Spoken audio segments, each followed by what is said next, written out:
ॐ सहनौ भवतु सहनौ भुनक्तु सह वीर्यङ्करवावहै तेजस्विनावधीतमस्तु मा विद्विषावहै। ॐ शान्ति शान्ति शान्तिः। ॐ पूर्णमदः पूर्णमिदं पूर्णात् पूर्णमुदच्यते पूर्णस्य पूर्णमादाय पूर्णमेवावशिष्यते। ॐ शान्ति शान्ति शान्तिः।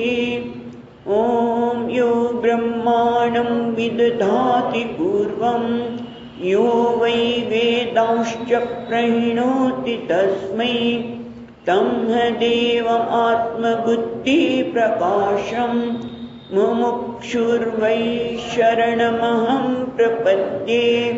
ॐ शान्ति शान्ति शान्तिः।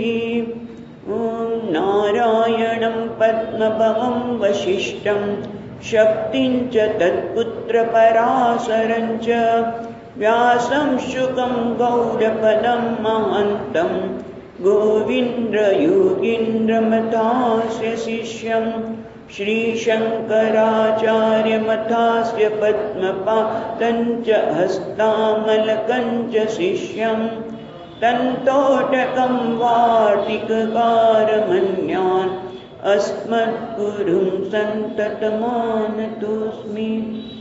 श्रुतिस्मृतिपुराणानाम् आलयं करुणालयं नमामि भगवत्पादं शङ्करं लोकशङ्करं शङ्करं शङ्कराचार्यं केशवं बादरायणं सूत्रभाष्यकृतौ वन्दे भगवन्तौ पुनः पुनः।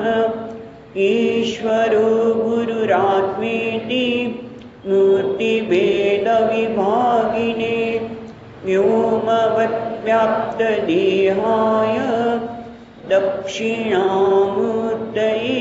नमः। ॐ पार्थाय प्रतिबोधितां भगवता नारायणेन स्वयं व्यासेन ग्रथितां पुराणमुनिना मध्ये महाभारतम् अद्वैतामृतवर्षिणीं भगवतीम् अष्टादशाध्यायिनीम् अम्ब त्वामनुसन्ततामि भगवद्गीते भवद्वेषिणीम्। यं ब्रह्मा वरुणेन्द्ररुद्रमरुतः स्तुन्वन्ति दिव्यैस्तवैः वेदैः साङ्गपदक्रमोपनिषदैः गायन्ति यं सामगाः। ध्यानावस्थिततद्गतेन मनसा पश्यन्ति यं योगिनः यस्यान्तं न विदुःसुरासुरगणाः देवाय तस्मै नमः। પહેલા શ્લોકથી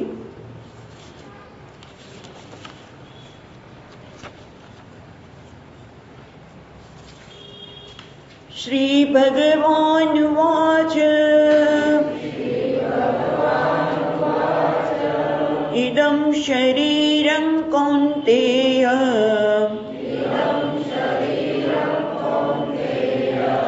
क्षेत्रमित्यभिधीयते एतद्यो वेत्ति तं प्राहुः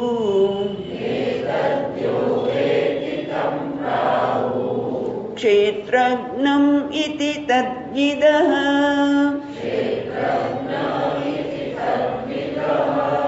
क्षेत्रज्ञं चापि ચાપી માં વિદ્ધિ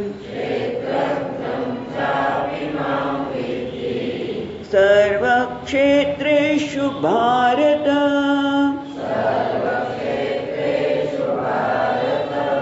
ક્ષેત્ર ક્ષેત્રજ્ઞયોર્જ્ઞાનમ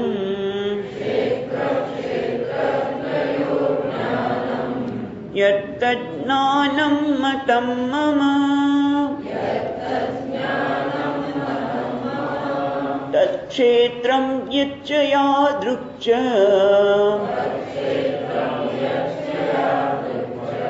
યદ્વિકાર્યતશ્ચ યત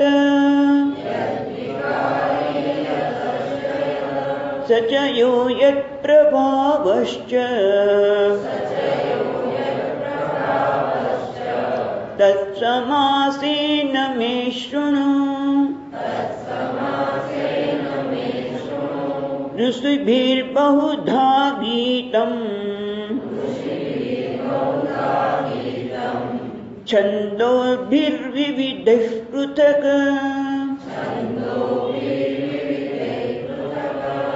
ब्रह्मसूत्रपदैश्चैव हेतुमद्भिर्विनिश्चितैः महाभूतान्यहङ्कारः बुद्धिरव्यक्तमेव च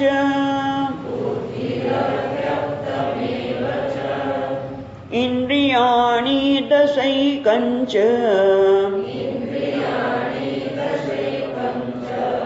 पञ्चचेन्द्रियगोचराः इच्छादेशसुखं दुःखम् सङ्घातश्चेतना धृतिः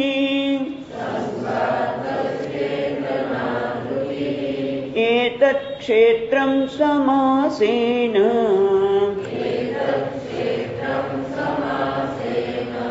सविकारमुदाहृतम्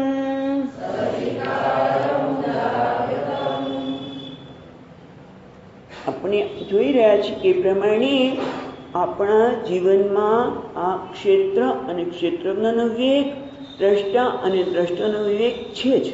દ્રષ્ટા અને દ્રષ્ટાનો વિવેક છે, પણ શરીર પાસે આવતા એ વિવેક આપણે ભૂલી જઈએ છીએ. માટે આપણને ભગવાન કહે છે કે આ શરીર એક ક્ષેત્ર છે. ક્ષેત્ર કોને કહેવાય એ પણ આપણે વિસ્તારથી જોયું. અને ક્ષેત્રને જાણનાર એક ક્ષેત્રજ્ઞ છે. પણ ક્ષેત્રને જાણનાર ક્ષેત્રજ્ઞ એટલે કોણ? હું. આ શરીર ક્ષેત્ર છે તો એને જાણનાર હું ક્ષેત્રજ્ઞ છું. એમ બધા તમે કહી શકો અમે ક્ષેત્રજ્ઞ છીએ. તો કેટલા ક્ષેત્રજ્ઞ થયા? ઘણા બધા. તો કે ના, બીજી લીટીમાં ભગવાન કહે છે આ ક્ષેત્રજ્ઞનો વ્યાપ તું જાણી લે. જેને આપણે ક્ષેત્રજ્ઞ કહીએ છીએ એનો વ્યાપ તો શું છે કે છે? એક જ છે. એટલે એ અનંત છે, સર્વવ્યાપ છે, સર્વનો આત્મા છે. અને એ હું છું. ભગવાન કહે છે એ હું છું. અને એ કોણ? જે સચ્ચિત આનંદ છે, જે સત્તા પ્રદાતા છે, જે આ જગતનું ઉપાદાન કારણ છે, એ હું છું. એ બહુ મહત્વનું છે. નહીંતર પછી આપણે કીધું કે હું ભગવાન કેવી રીતે હોઈ શકું? ટકલી આંગળીએ ગોવર્ધન ધારણ કરી શકું હું ભગવાન છું તો? એટલે એની પણ વિસ્તારથી ચર્ચા કરી આપણે. અને પછી ભગવાને એ પણ કહ્યું કે આ ક્ષેત્ર અને ક્ષેત્રજ્ઞનું જો આધ્યાત્મિક જ્ઞાન થઈ જાય તો 15મા અધ્યાયમાં કહે છે આમ તો કે સબુદ્ધિમાન મનુષ્ય શું સકૃતકૃત્યશ્ચ ભારત. એ જ ખરેખર બુદ્ધિમાન છે. એ જ જીવનમાં કૃતકૃત્યતાને પ્રાપ્ત કરી છે. અને આપણે બધા જાણીએ કે ન જાણીએ પણ આપણે બધાનું જીવનનું ધ્યેય આ જ છે. કૃતકૃત્યતા પ્રાપ્ત કરવી, પરમાત્માને પ્રાપ્ત કરવા. તમે જુઓ, પરમાત્માને પરમ આનંદ એ જ આપણા બધાના જીવનનું ધ્યેય છે. મોક્ષ આપણા જીવનનું ધ્યેય છે. અને એટલા માટે ભગવાન આગળ એમ કે છે હું તને સંક્ષેપમાં ક્ષેત્ર શું કહેવાય એ કહીશ. અને આ જ્ઞાન કોઈ સામાન્ય વ્યક્તિ નથી આપ્યું. એટલે ચોથા શ્લોકમાં આપણે જોયું કે કેટલી બધી સ્તુતિ કરવામાં આવી, કેટલા બધા ઋષિઓની કાલે વાત કરી. છંદ એટલે વેદ પણ આનું ગાન કરે છે, એના વિશે કહે છે. બ્રહ્મસૂત્રની પણ વાત કરી. આ બધા દ્વારા પરમ તત્વનું, બ્રહ્મનું જ વર્ણન થાય છે. એટલે આ કોઈ સામાન્ય વસ્તુ નથી. તને જે મળવાનું છે અર્જુન, એ કોઈ સામાન્ય નથી. કેટલા મહાન વ્યક્તિઓએ આનું ગાન કર્યું છે, એના વિશે કહ્યું છે. અને એ કયા પછી આપણે જોયું એ પ્રમાણે ભગવાન 5મા અને 6ઠ્ઠા શ્લોકમાં આ ક્ષેત્ર કોને કહેવાય એ ટૂંકાણમાં કહ્યું. અને એમાં પણ જોયું એ પ્રમાણે 5મા શ્લોકમાં સાંખ્ય મત પ્રમાણે આ જગત જે 24 તત્વનું બનેલું છે એ 24 તત્વનું વાત કરી. બરાબર, આખું આપણે જોયું હતું. પહેલી લીટીમાં 8 તત્વો અને બીજી લીટીમાં કેટલા રહ્યા આવે? 16. બરાબર ને, 24 થાય ને તો. અને વેદાંતની પ્રક્રિયા પણ ગઈકાલે વિસ્તારથી આપણે જોઈ કે વેદાંત 24ની બદલે મમ યોનિ મહદ બ્રહ્મ તસ્મિન ગર્ભમ દદામ્યહમ એ શ્લોક દ્વારા આપણે વિચાર કર્યો. અને ભગવાન જે નૈયાયિક વગેરે ઈચ્છા, દ્વેષ, સુખ, દુઃખ, કરતા, ભોગતા એ આત્માના ધર્મ માને છે. એ આત્માના ધર્મ નથી, એ ક્ષેત્રના ધર્મ છે, એ દ્રશ્ય છે. એ પણ ભગવાને વાત કરી. એટલે હવે બાકી શું રહ્યું? હવે તો એક જ છે, કરવાનું કંઈ બાકી નથી રહ્યું. પણ આ જે ક્ષેત્ર અને ક્ષેત્રજ્ઞનો વિવેક આટલો સ્પષ્ટ કયો, ક્ષેત્રજ્ઞ કોને કહેવાય એ પણ કહ્યું. અને છતાં ગઈકાલે જોતા હતા એ પ્રમાણે ભગવાન આપણે ઉપનિષદનું જોયું, શ્રવણાયાભી બહુવિર્યન લભ્ય શૃણવંતોભી બહુવિર્યમ ન વિદ્યુ. મોટા ભાગના લોકોને તો આત્મતત્વના વિશે સાંભળવા જ મળતું નથી. એટલે જેને મળે છે કેવા છે? બહુ પુણ્યશાળી છે, ભાગ્યશાળી છે. ગઈકાલે તો દાદાને મળ્યું જ નહીં, બોલો. એટલે ખરેખર જેને સાંભળવા મળે છે પુણ્યશાળી છે, ભાગ્યશાળી છે. છતાં પણ શ્રુતિ કહે છે, શ્રુતિ માતા કહે છે, શૃણવંતો બી બહુભી યન લભ્ય. સાંભળવા છતાં પણ અને આપ ગઈકાલે જોયું એ પ્રમાણે યતંતો બી કૃતાત્માન નૈનમ પશ્યંતી.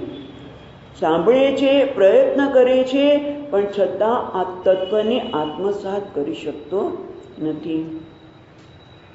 અને એના પરિણામે શું થાય છે? લોકોના ટોણે સાંભળવા પડે. ગઈકાલે વાત કરીને આટલા વખતે સત્સંગમાં જાઉં છું ને કઈ પરિવર્તન નથી આવ્યું. કેમ? કારણ કે મને જોઈએ છે તો આ જ. અને પાછું જોવા જેવું એ છે કે વેદાંતો નામ ઉપનિષદ પ્રમાણ, વેદાંતો નામ ઉપનિષદ પ્રમાણ. આ બ્રહ્મ વિદ્યા માટે પ્રમાણ કોણ છે? વેદાંત, ઉપનિષદ. અને ભગવદ્ ગીતા પણ બ્રહ્મ વિદ્યા ઉપનિષદ છે. ઉપનિષદ શું? બરાબર ને? એટલે પ્રમાણ કોને કહેવાય? જે જ્ઞાન આપીને પ્રમાણ. પ્રમાકરણમ પ્રમાણમ. જે મને પ્રમા એટલે જ્ઞાન કરાવે એ પ્રમાણ. અને આ ઉપનિષદ તો પ્રમાણ છે. અને વેદાંતના ઉપનિષદને આપણે સાંભળીએ પણ છીએ, પણ છતાં આપણે એને આત્મસાત કરી શકતા નથી. જે મારી નજીકમાં નજીક છે. ગઈકાલે એ પણ જોતા હતા કે જે મારી અતિ નજીક છે. ઉત્ક્રામંતમ સ્થિતમ વાપી ભુંજાનમ વા ગુણાન્વિતમ. ઉત્ક્રમણ થતું હોય, સ્થિતિ હોય, ભોગ કરતા હોય ત્યારે એ સચ્ચિદાન પરમાત્મા શુદ્ધ ચૈતન્ય જરાય મારાથી દૂર નથી. એની જ કૃપાથી આ બધું થઈ રહ્યું છે. અને છતાં એને જાણી શકતા નથી. એને કેમ નથી થતા? એટલા માટે હવે ભગવાન એને જાણવા માટે તારે મનને કંઈક તૈયાર કરવું પડે. ગઈકાલે કહેતા હતા એ પ્રમાણે મનને નિરપેક્ષ બનાવવું પડે, શુદ્ધ બનાવવું પડે. રાગદેશથી રહિત બનાવીએ તો પછી આપણે એ આત્મા જે સર્વનો આત્મા છે, મારો આત્મા છે, એને સ્પષ્ટ રીતે જોઈ શકીએ. એટલે કંઈક ભગવાને આપણને જવાબદારી આપે છે. અને એટલા માટે આપણી એક જવાબદારી છે મનનું નિર્માણ કરવાનું, અને એના માટે હવે ભગવાન 7 થી 11 શ્લોક સુધી આ મૂલ્યોની વાત કરે છે. એના માટે અહીંયા શંકરાચાર્ય મહારાજ કહે છે, યસ્મિન સતી તદ જ્ઞેય વિજ્ઞાને યહ અસ્ય અધિકૃતો ભવતી યત પરઃ સંન્યાસી જ્ઞાનનિષ્ઠ ઉચ્યતે. એટલે કે આ મૂલ્યોની જે વાત કરે છે એટલા માટે કરે છે કે જો આ મૂલ્યો હોય તો યસ્મિન સતી, જેના હોવાથી તજ્ઞેય વિજ્ઞાને યોગ્ય અધિકારો ભવતી, જે આત્માને જાણવાનો છે, જેને પ્રાપ્ત કરવાનું છે, હું તો નહીં કહીને પ્રાપ્ત કરવાનું છે, એને જાણવાનું છે, એના માટે એ અધિકારી બને છે. અધિકૃતો ભવતી યત પરઃ સંન્યાસી જ્ઞાનનિષ્ઠ ઉચ્યતે. અને એના પરિણામે અધિકારી બન્યા પછી એ કહે છે જ્ઞાનનિષ્ઠ બની જાય છે, જ્ઞાનને યોગ્ય બને છે, જ્ઞાન પ્રાપ્ત કરી એમાં નિષ્ઠા પ્રાપ્ત કરે છે. અને એટલા માટે હવે ભગવાન મૂલ્યોની વાત કરે છે, એટલે કે જ્ઞાનના સાધનની વાત કરે છે. આગળ પણ ભગવાને કરી છે, કંઈ નવી વાત નથી, કરી છે ને. જ્ઞાન યોગેન સાંખ્યાનામ કર્મયોગેન યોગિનામ, ત્યાં પણ ભગવાને આગળ વાત કરી કે જ્ઞાનમાં નિષ્ઠા પ્રાપ્ત કરવા માટે કર્મયોગ એ આવશ્યક છે. યોગારૂઢસ્ય કર્મ કારણ ઉચ્યતે. યોગમાં જેને આરૂઢ થવું છે એના માટે આ કર્મ એ સાધન છે. જે યોગારૂઢ થઈ ગયો છે એને પછી કર્મની આવશ્યકતા નથી, પણ છતાં આ કર્મયોગ એ પણ સાધન છે.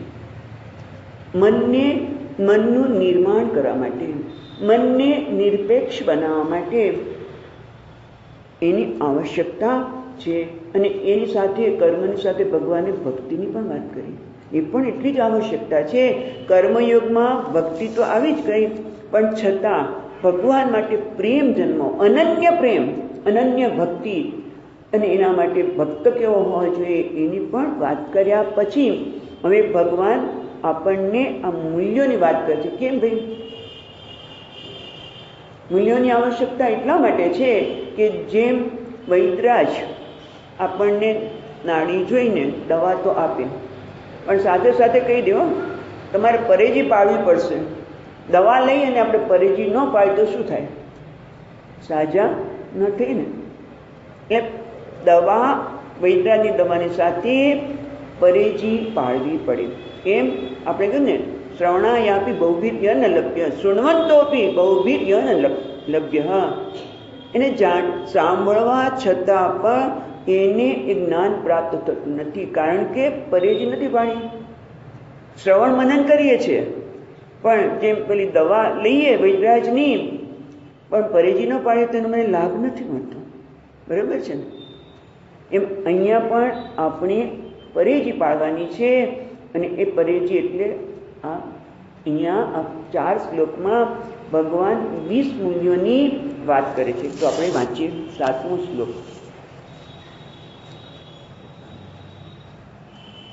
અમાનિત્વમ દંભિત્વમ અહિંસા ક્ષાંતિરાર્જવમ આચાર્યોપાસનમ શૌચમ સ્થૈર્યમાત્મવિનિગ્રહ.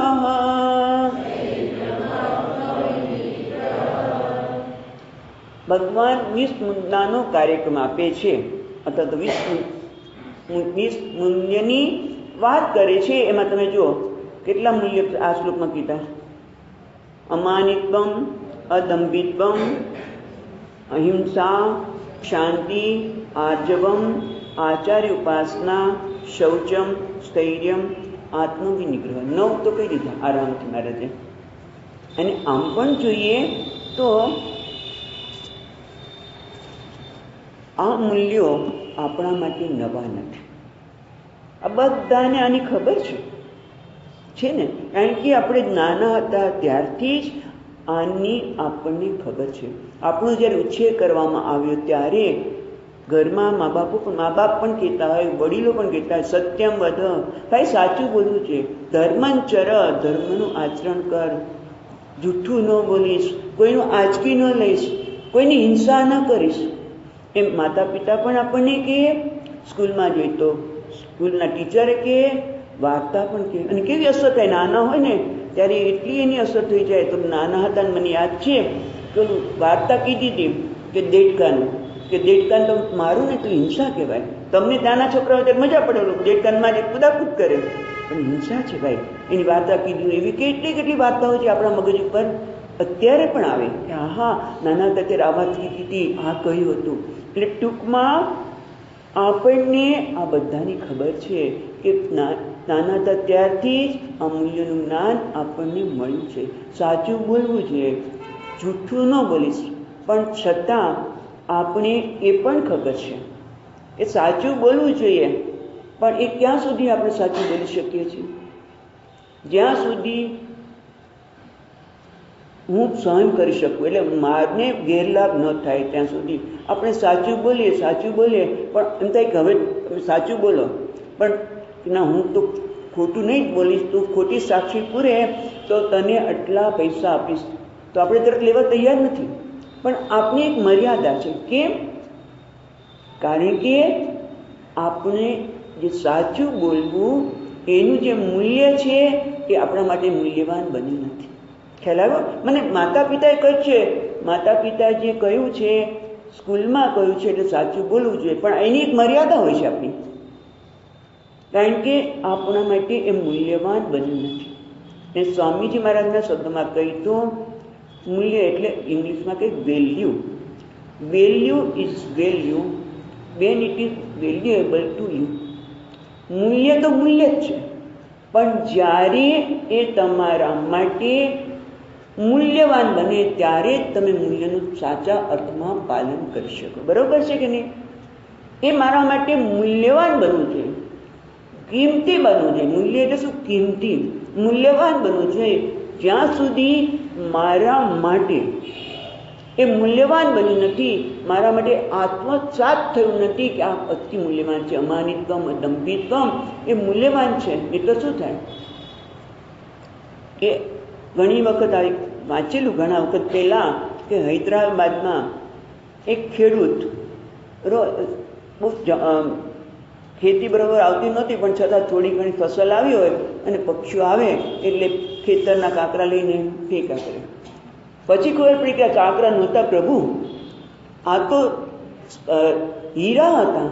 એટલે હીરા હતા છતાં એ હીરાની મને કિંમત નહોતી, માટે પેલાને કિંમત નહોતી માટે મેં ફેંકી દીધા.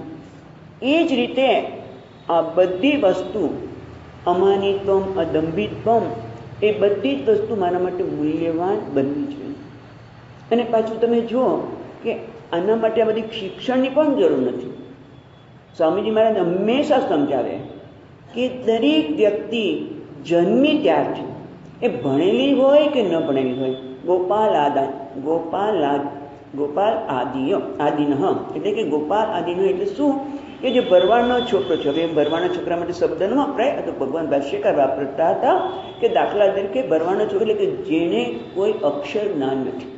કહેવાનું તાત્પર્ય કે જેને કોઈ અક્ષર જ્ઞાન નથી એને પણ આ સામાન્ય સેન્સ, કોમન સેન્સ, સામાન્ય વસ્તુની ખબર છે. શું?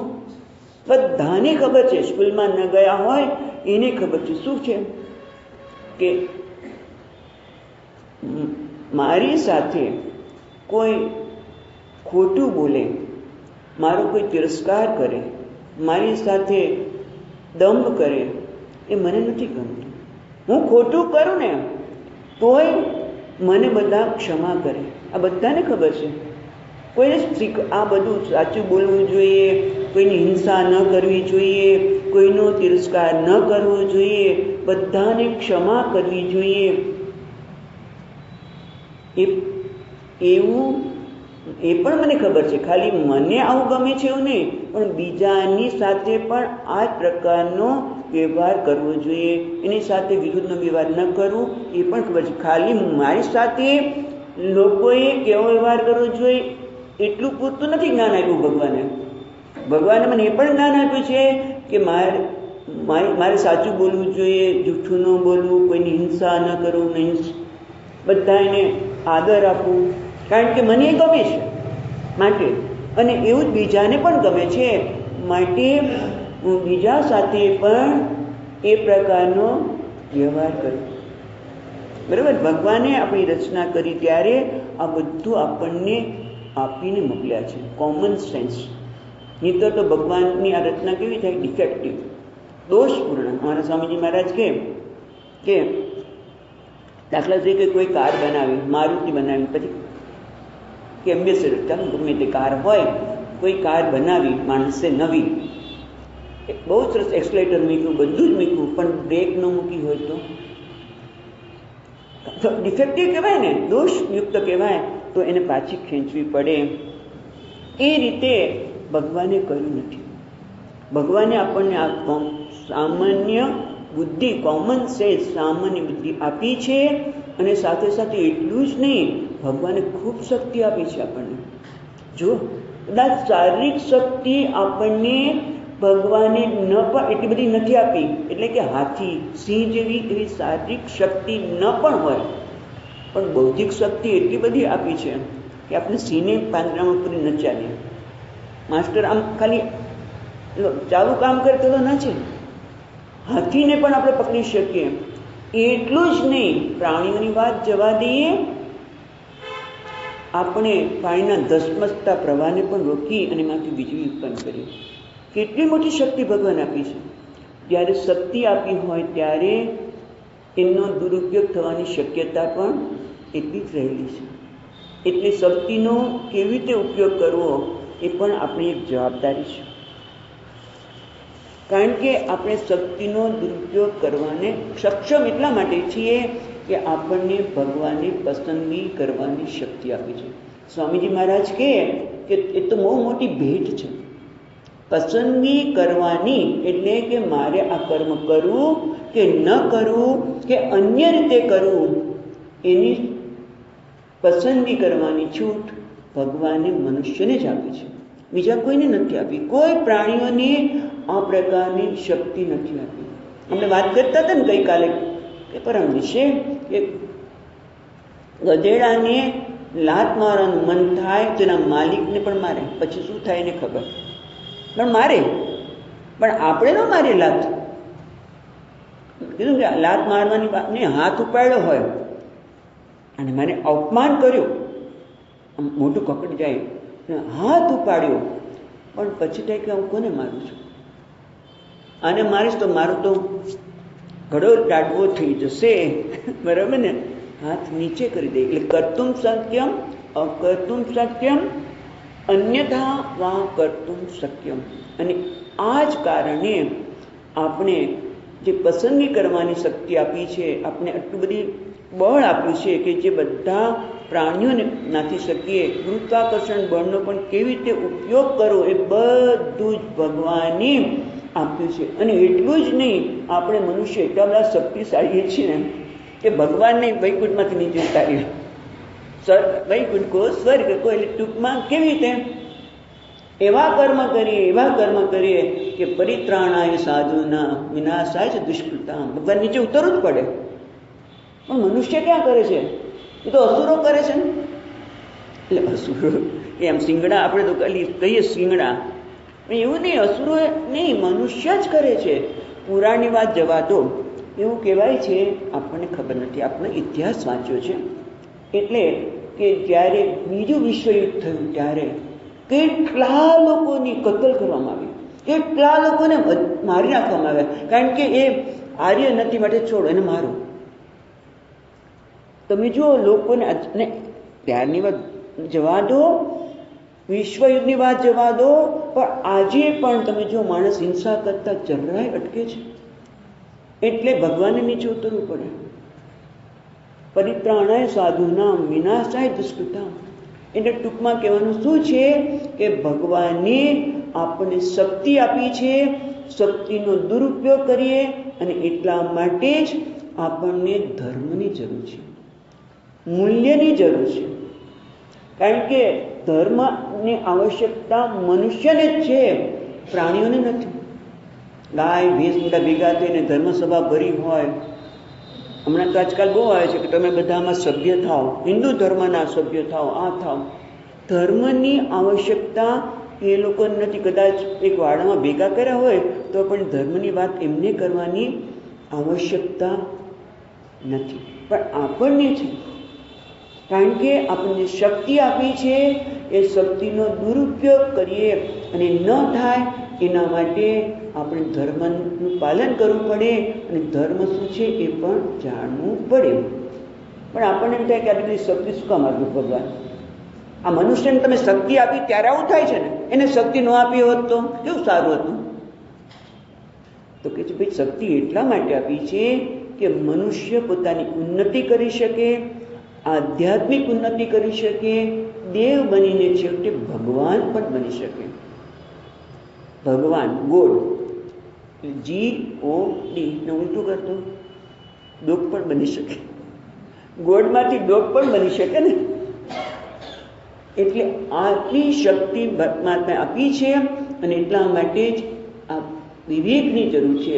જેમ ત્યાં કઠોપનિષદમાં કહે છે, શ્રેયશ્ચ પ્રેયશ્ચ મનુષ્ય મેતદ.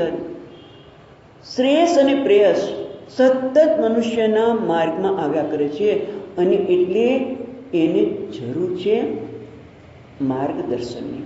જેમ આપણે રસ્તા પર જતા હોઈએ, નવી જગ્યાએ જતા હોય તો આપણે શું કરવું પડે? મેપ રાખવો પડે, અથવા તો શું GR શું છે, GST શું છે, GPS. Okay, GPS. અત્યારે એ બહુ સટીનું નામ નહોતું યાદ આવતું. GPS તમે મૂકી દો તમારા મોબાઈલમાં, એટલે તમને ક્યાં જવું છે બધું જ માર્ગદર્શન આપે. ખોટે જઈએ તો પાછા કે એ તો ખોટે જાય છે, આમ ચાલ. મેં સાંભળ્યું છે કે કોઈકની સાથે જતા હતા ને ત્યારે, એટલે આ GPSની જરૂર પડે. એ રીતે મારા જીવનમાં પણ મને આ GPSની એટલે કે માર્ગદર્શનની જરૂર પડે અને એટલે મને શાસ્ત્રની જરૂર પડે, મને ધર્મ શું છે એને જાણવાની જરૂર પડે. અને ધર્મ એટલે શું? ધારણા ધર્મ. ધારણા ધર્મ જે બધાને ધારણ કરે છે એ ધર્મ. અને ધારણ કોણ કરે છે? ઈશ્વરની નિયતિ. આ બધા જગતને ધારણ કરનાર કોણ છે? એક સંવાદિતા છે.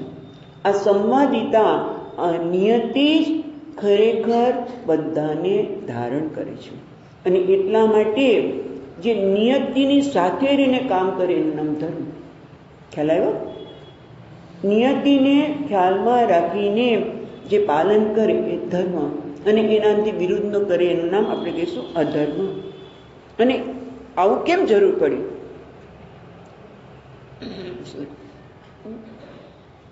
ધર્મને જાણવાની જરૂર એટલા માટે છે કે આપણા બધાની અંદર ક્યારેક ક્યારેક આ બધી વૃત્તિઓ પ્રગટ થતી જ હોય છે. કામ, ક્રોધ, ઈર્ષા, લોભ.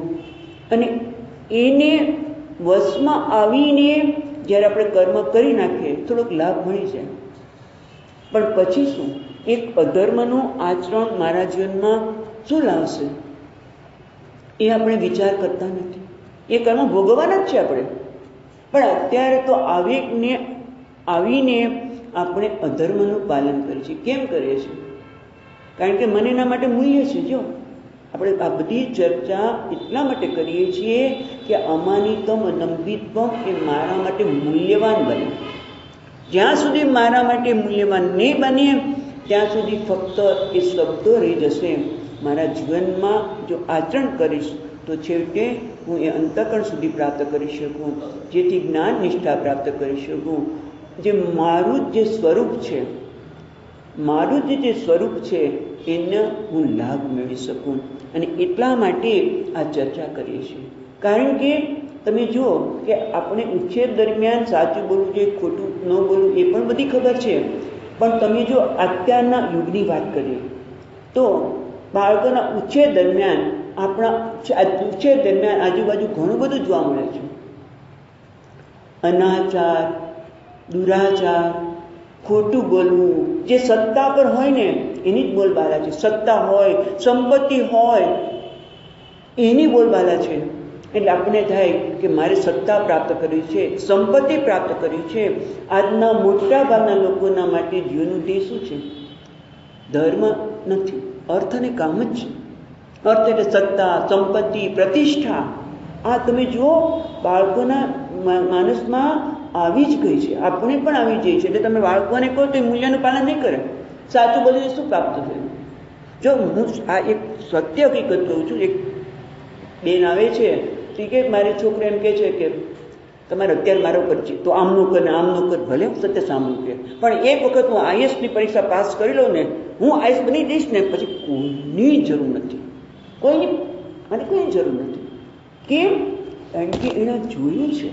આ બાળક આવું કેમ કહે છે? કારણ કે એણે જોયું છે કે જો હું સત્તા પ્રાપ્ત કરીશ, હું સંપત્તિ પ્રાપ્ત કરીશ, તો મારે કોઈની આવશ્યકતા નહીં પડે. અને પાછું પેપરમાં પણ આ જ બધું જોવા મળે. અને એટલે એના માટે આ બધું મૂલ્યવાન બની ગયું છે. તમે જો પેપરમાં પણ તમે ક્યારેક અહીંયા સત્સંગમાં આવતા હોય તો કે ક્યાં જાઓ સત્સંગમાં? એટલે સ્વામીજી છે ને બહુ કે સ્વામીનીજી છે એ બહુ સારી વાત કરે છે. સાધુ પાસે જવાય જ નહીં હો, આ ભૂલ કરતા નહીં. કેમ ભાઈ? કારણ કે પેપરમાં આ જ જોયું છે. અને પેપરવાળા જે 999 સાધુ જે સત્કર્મ કર્યા છે, આટલું ઉત્તમ જ્ઞાન આપી રહ્યા છે, એની કેમ વાત કરે છે? પણ એ ભૂલ કરી એને ચગાવે છે, ચગાવે. એમાં પેપરવાળા શું કરે ખબર છે? એનો વાંક નથી. કારણ કે આપણે મરી મસાલા જ જોઈએ છે. આપણી બધાની જે જિજ્ઞાસા છે એ લોકો પૂરી કરે, પણ સાચી વસ્તુ નથી આવતી. અને એટલે આ બધું જોઈને, સાંભળીને મનુષ્યના મનમાં અર્થ અને કામની જ ઈચ્છા થાય છે. કામ એટલે ઇન્દ્રિયોની તૃપ્તિ. અને એના કારણે આપણે કીધું ને કે આ બધા મૂલ્યવાન થયેલા હોવાથી આપણને જરાક ખોટું બોલી લઈએ તો ફાયદો છે. પણ તમે જુઓ કે ખોટું બોલવાથી આપણને તાત્કાલિક ફાયદો લાગે. કારણ કે મનમાં અધર્મની વૃત્તિ આવે ને, અધર્મ એટલે ખોટું બોલવું, નિયતિની વિરુદ્ધ જવું, એ બીજા કોઈનામાં નથી, આપણામાં જ છે. અને એટલા માટે આપણે તે ખોટું બોલી લઈશું તો મને ફાયદો થવાનો છે. ઇન્કમટેક્સ થોડોક આપણે ખોટું બોલીશું, આપણી ઇન્કમ થોડી ખોટી બતાવીશું તો ફાયદો તો છે. પછી કદાચ ફોરેનથી આવતા હોય અને કદાચ ખોટું બોલી દે કે આમાં કંઈ નથી, અને અમારા જેવા તો કહી શકે કે સંન્યાસીને કોણ પૂછવાનું હતું? ભલે ને ત્યાંથી કેટલી બધી વસ્તુ ઇલેક્ટ્રોનિક સાધન લાવ્યા હોય, પણ આમાં ચોપડીઓ છે, કામ પૂરું થઈ ગયું. મોટે ભાગે સંન્યાસીને કોઈ પૂછે નહીં, આદર આપે. પણ મારું મન ડખે જો હું એમ કહું કે આની અંદર ફક્ત ચોપડીઓ જ છે, તો મારા મનમાં ડંખ જન્મે, અપરાધની લાગણી જન્મે. પણ પછી આપણે એમ કહીએ તો થોડીક વાર જન્મે છે, ક્યાં વધારે વાર જન્મે છે? જો આપણું મન કે અપરાધની લાગણી જન્મી, ખોટું બોલાય એટલે થોડીક અપરાધ લાગ્યું કે આવું ખોટું ન બોલાવું તો સારું હતું. એટલે પૈસા આપી દીધા હોત તો શું ફેર પડવાનો હતો? કેટલો બધો પૈસા તમને દક્ષિણા મળે છે, આપી દીધા હોત તો એ ડંખ્યું મારું મન. અપરાધની લાગણી જન્મી. એવું કોઈ પણ વસ્તુ કરીએ, આપણે ખબર છે કે કોઈના પર ક્રોધ કરી બરોબર નથી. મન અંદરથી કહે છે આવું ક્રોધ ન કર, કોઈનો તિરસ્કાર ન કર, કોઈની ઈર્ષા ન કર. આપણને અંદરથી આપણો જ અંતરાત્મા કહેતો હોય છે તું આ ન કર, પણ આપણે કરી નાખીએ કારણ કે મને ફાયદો છે. હું ક્રોધ કરીશ તો પેલી વ્યક્તિ મારે ધારું કાર્ય કરવાનું છે, મારે જે કાર્ય કરાવવું છે એ માણસ કરશે એટલે થોડો ક્રોધ કરી લઈએ.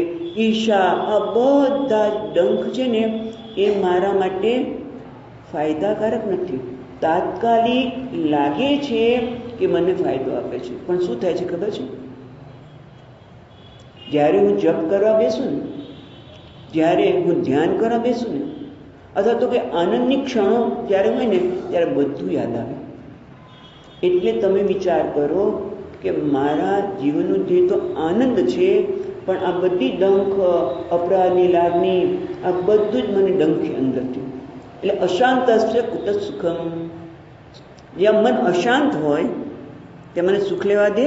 થોડીક વાર મને લાગે કે હું બધા કરતાં આગળ નીકળી ગયો, કારણ કે પાછું આપણે જોઈએ જ છે ને કે બધા કે આ પ્રમાણિક બન્યા શું થાય, એને આ જોડી વ્યક્તિ પ્રમાણિક રહી, સાચું બોલી, એને શું મળ્યું?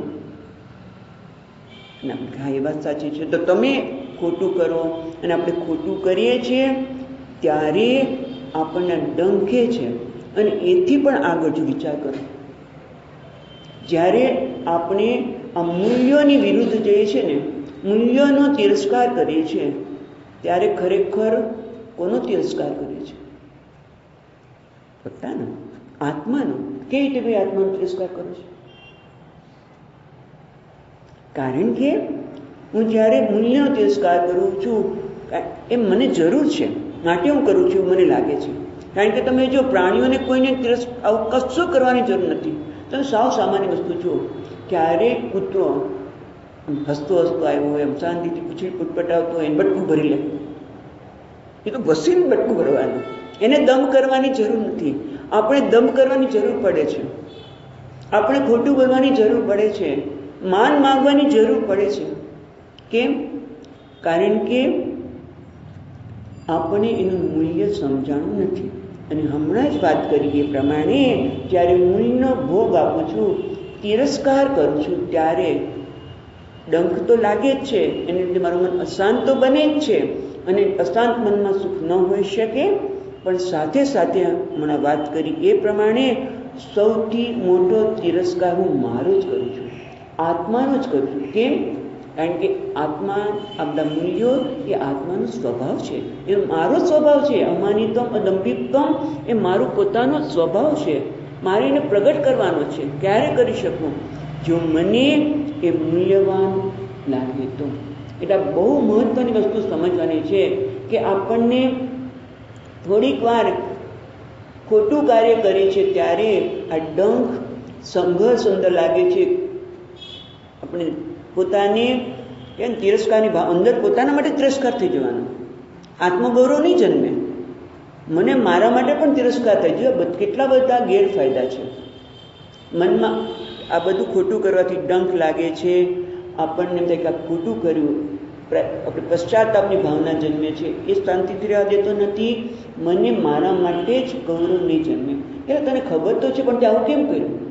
પણ તમે જુઓ કે મને ખબર છે કે હું ક્ષમા, આને ભલે ખોટું કામ કર્યું પણ હું એને ક્ષમા આપું, અથવા તો મને ખબર છે કે હું ખોટું બોલીશ તો ડ્યુટી નહીં ભરવી પડે, પણ હું જ્યારે ડ્યુટી ભરી દઉં ત્યારે મને હા, મને મારા માટે જ આનંદ થાય છે, એક આત્મગૌરવ જન્મે છે. અને એટલા માટે સમજવાની જરૂર એ છે કે આ મૂલ્ય જો હું પાલન ન કરું તો કોને નુકસાન છે? મને. અને પાલન કરું તો મને ફાયદો એ થવાનો છે. શું છે?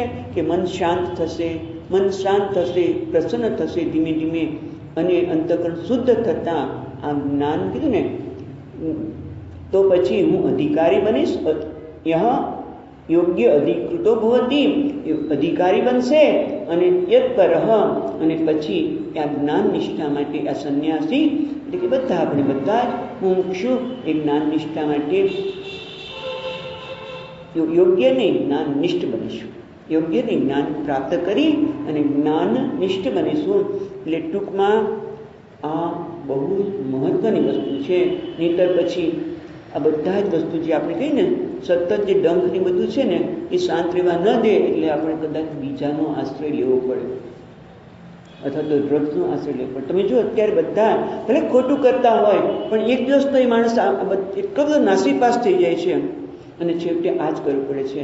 અને પછી એ પણ વાત કરી કે મૂલ્યોનો ભોગ આપી, એટલે નિયતિની વિરુદ્ધ જઈએ, એ પાપ કરવાનું ફળ પણ આપણે ભોગવવું જ પડે.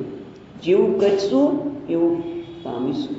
એટલે પણ નિયતિની વિરુદ્ધ જવું એટલે મૂલ્યનો ભોગ આપવો, નિયતિની સાથે રહેવું. નિયતિ એટલે શું? એ પણ આપણને આગળ ચર્ચા કરી ગયા છે. નિયતમ કુરુ કર્મત્વમ, ત્રીજા અધ્યાયમાં નિયતિના સંદર્ભમાં ચર્ચા થઈ જ ગઈ છે.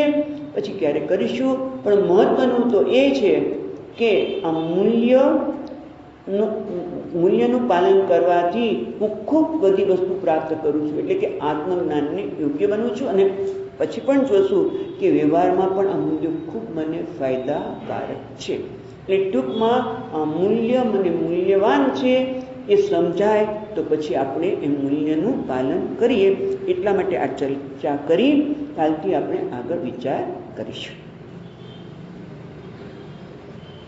ઓમ પૂર્ણમદઃ પૂર્ણમિદં પૂર્ણાત પૂર્ણમુદચ્યતે પૂર્ણસ્ય પૂર્ણમાદાય પૂર્ણમેવાવશિષ્યતે. ઓમ શાંતિ શાંતિ શાંતિઃ.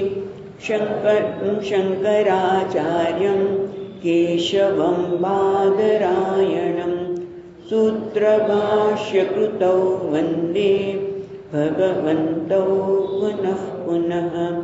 ઈશ્વરો ગુરુરાત્મેતિ મૂર્તિભેદવિભાગિને વ્યોમવદ્વ્યાપ્તદેહાય દક્ષિણામૂર્તયે નમઃ. ઓમ શાંતિ શાંતિ શાંતિઃ. હરિ ઓમ. શ્રી ગુરુભ્યો